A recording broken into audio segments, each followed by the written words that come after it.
आज आपके सामने हम लेकर आए हैं management accounting BCom final year के बच्चों के लिए MCQ based problem. Question number 117 यानी कि 117 नंबर देखेंगे, जहां पर सेल दिया है और इन्वेंट्री दिया है, इन्वेंट्री टर्नओवर रेशो मांगा है। वैसे क्वेश्चन देने का जो तरीका है वो बहुत ही रद्दी कर दिया है यहाँ पे, क्योंकि सेल्स अपॉन इन्वेंट्री तो फार्मूला ही नहीं होता, परंतु यहाँ पर अगर सेल दिया है और इन्वेंट्री टर्नओवर मांग रहे हैं तो सेल्स अपॉन इन्वेंट्री नहीं होता, फार्मूला तो होता है cost of goods sold upon inventory. अब इन्होंने क्या किया, अब सेल दे करके कॉस्ट ऑफ सेल ना दे करके कितनी बड़ी गलती हुई है क्वेश्चन में। फिर भी अब हमें फार्मूला इसी पे पुट करना पड़ेगा, यानी सेल्स अपॉन एवरेज इन्वेंट्री, यानी इन्वेंट्री 26,50,000 को 4 लाख से डिवाइड कर देंगे। यानी हमारी जो इन्फॉर्मेशन है कुछ इस तरह से है, 26,50,000, 4 लाख का इन्वेंट्री, इन्वेंट्री टर्नओवर मांग रहे हैं। इन्वेंट्री टर्नओवर फार्मूला, अब तो यहाँ पर सेल लगाना होगा। वैसे इसका फार्मूला COGS होता है, यानी cost of goods sold upon average inventory. जब ये नहीं दिया है तो भाई सेल अपॉन हमें इन्वेंट्री को ही अप्लाई करके चेक करना पड़ेगा।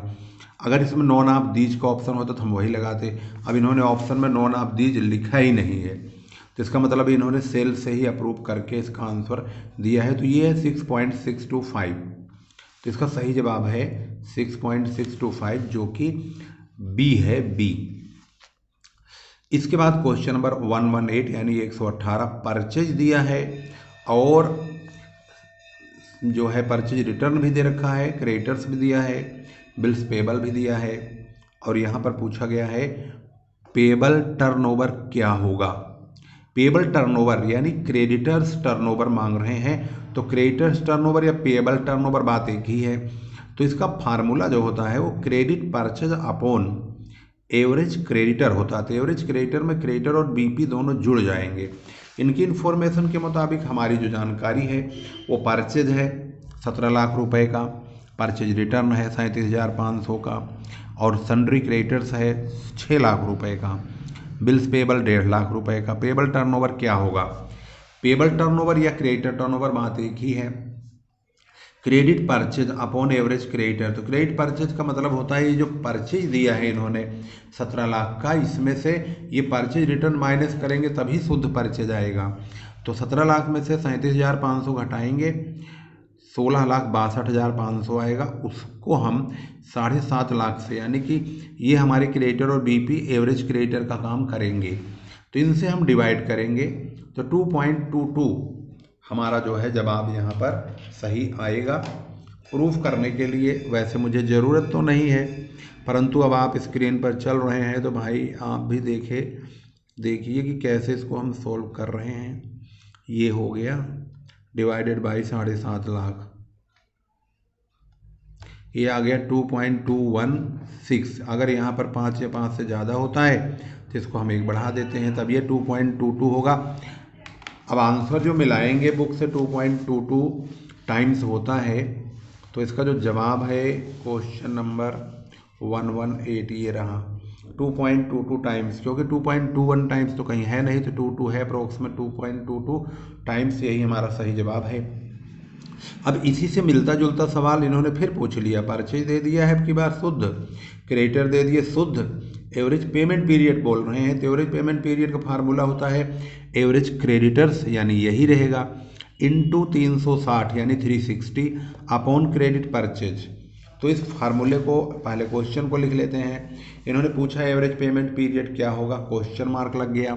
परचेज दिया है, क्रेडिटर दिया है, एवरेज पेमेंट पीरियड का formula average creditor into 360 upon credit purchase. तो भाई एवरेज क्रेडिटर तो यही लिखा जाएगा, क्योंकि बीपी यानी बिल्स पेबल है नहीं, तो यही रहेगा, इंटू 360 360 अपॉन क्रेडिट परचेज है 16,62,500।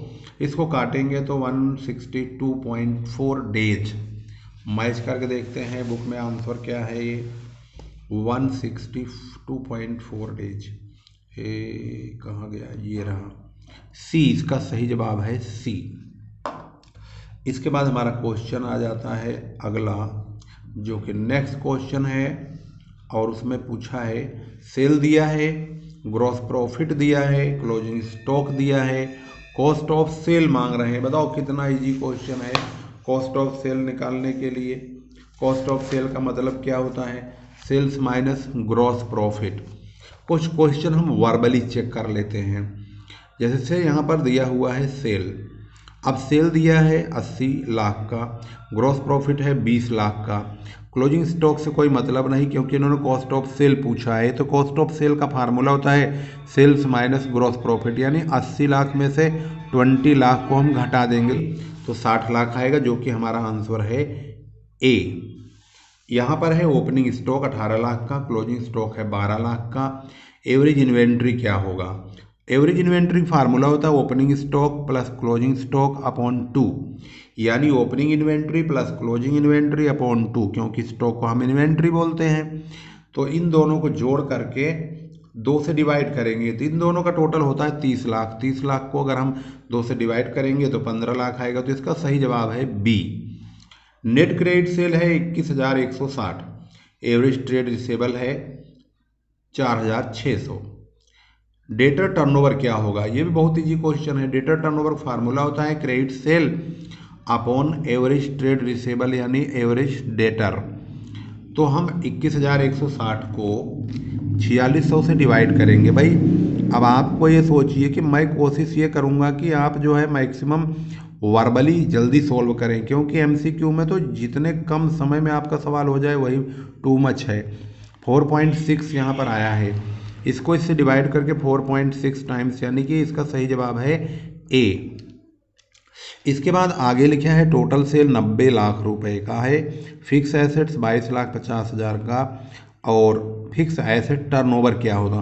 भाई फिक्स एसेट टर्नओवर फार्मूला होता है टोटल सेल। टोटल सेल दिया है टोटल सेल अप्लाई करेंगे, अगर COGS दिया है यानी कॉस्ट ऑफ गुड सोल्ड तो उसको अप्लाई करेंगे। हालांकि इसमें सेल दिया है सेल्स अपॉन फिक्स एसेट्स, अगर हम 90 लाख को 22,50,000 से डिवाइड करेंगे, 90 लाख अपॉन 22,50,000, ओफो वेरी बैड, दोबारा करना पड़ेगा पूरी कथा। 90 लाख, ओहो ये तो और ही बेकार हो गया। 90 लाख अपॉन 22,50,000, वैसे 4 टाइम्स आएगा, 22 चौक 88 होता है, यानी कि 4 टाइम्स। इसका सही जवाब है ए। इसके बाद है 124 ग्रॉस प्रॉफिट है, नेट सेल है, ग्रॉस प्रॉफिट रेशो, बहुत easy question. Gross profit ratio formula होता है gross profit into 100 upon sale, तो यानी कि 20,100 इंटू 100 अपॉन 56,000, यानी 56,000। तो ये आया 35.8922, बड़ा लंबा आ गया है, तो 35.89, बस इतना ही होना चाहिए सही। चलो पहले सही हो गया 35.89, यानी इसका सही जवाब है ए। अब हम कैलकुलेटर उठा के सवाल इसलिए बता रहे हैं जल्दी जल्दी, क्योंकि आपके पास कैलकुलेटर ही होगा एकमात्र का सहारा, जो बहुत फास्ट कैलकुलेशन चेक करके राइट आपको लगाना होगा निशान। यहाँ ओपनिंग स्टॉक है 76,250 का, परचेज है 3,22,250 का, क्लोजिंग स्टॉक है 98,500 का। कॉस्ट ऑफ गुड्स सोल्ड क्या होगा, cost of goods sold formula होता है purchase plus opening stock minus closing stock. तो अब हम भाई पहले तो परचेज जोड़ लेते हैं, 3,22,250 plus opening stock 76,250 minus closing stock 98,500, 500, ये हो गया 3 लाख। इसका मतलब इसका सही जवाब है ए, जो कि मैच कर रहा है। इसको हम चेक करके पता लगा चुके हैं, इसका सही जवाब है ए। अगला जो क्वेश्चन है नेक्स्ट 126, इसमें अर्निंग पर नहीं, earning before interest and tax 15 lakh का है, टैक्स रेट है 50%, 14% डिवेंचर का, 10 लाख का डिवेंचर है 14% का। इनका कहना है कि प्रॉफिट आफ्टर टैक्स क्या होगा। तो प्रॉफिट आफ्टर टैक्स यानी कि जो प्रॉफिट है उस पर टैक्स के बाद का जो बचा हुआ प्रॉफिट है वो क्या होगा। तो अभी फ़िलहाल इनके पास 15 लाख की जो है रकम इनकम है, ये रकम है 15 लाख, माइनस इसमें से ब्याज घटाएंगे, क्योंकि इसमें लिखा है before interest and tax. Interest भी घटाना है और टैक्स भी। तो अब हम इंटरेस्ट काटेंगे किसका, काटेंगे डिबेंचर का, वही तो है हमारा लोन। 10 लाख का 14% 1,40,000 आएगा, इसमें से 1,40,000 घटा देंगे, अब बचा 13,60,000। इसके बाद हम इसका काटेंगे 50% टैक्स, -50 और परसेंट का बटन दबाएंगे, तो 6,80,000 हमारा प्रॉफिट आफ्टर टैक्स आ चुका है। तो इसका सही जवाब है ए, यानी पहला ही सही जवाब है। अब इसी क्वेश्चन से रिलेटेड देखो अगला पॉइंट भी ऐसे लग रहा है मुझको।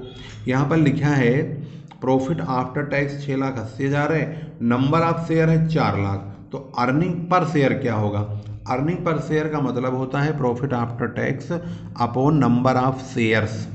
तो 6,80,000 को 4 लाख से डिवाइड करेंगे, तो 6,80,000 है ही है, इसको 4 लाख से डिवाइड कर देंगे तो ₹1.70 आना चाहिए और आ गया। तो इसका सही जवाब है 1.70 यानी बी।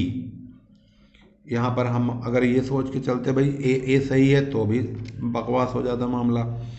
अब अगले क्वेश्चन में लिखा है करंट रेशो है 2। कितना क्वेश्चन दिया है, थोक में आ रहा है ये, 1 2 3 ये भी है और आगे नहीं है, 141 यहाँ नहीं है, ओहो अभी तो और आगे भी है, 158 59 60, चलो ज़्यादा नहीं है, एक वीडियो और कवर करना पड़ेगा हमें, ये रेशो ख़त्म हो जाएगा। वीडियो हम छोटी ही बना रहे हैं, बड़ी नहीं बना रहे हैं, जिससे कि आप ज़्यादा टाइम वेस्ट ना करें इसमें और आपको बोर भी ना महसूस हो। ज़्यादातर वीडियोज लंबी होती है तो बच्चे सबसे पहले वही क्लिक करके चेक करते हैं कि कितना टाइम फालतू लग रहा है इसमें, कि बहुत लंबी है, बहुत छोटी है। यानी हर व्यक्ति को जल्दी मची है। आखिर किस बात की जल्दी मची है समझ में नहीं आता है, किस बात की जल्दी मची है। फिर भी हम इस वीडियो को तो यहीं समाप्त करेंगे। हमने इसमें यहाँ पर क्वेश्चन नंबर जो है 127 तक जो है समझ लिया है। अब हम अगला 128 नेक्स्ट पार्ट में कवर करेंगे।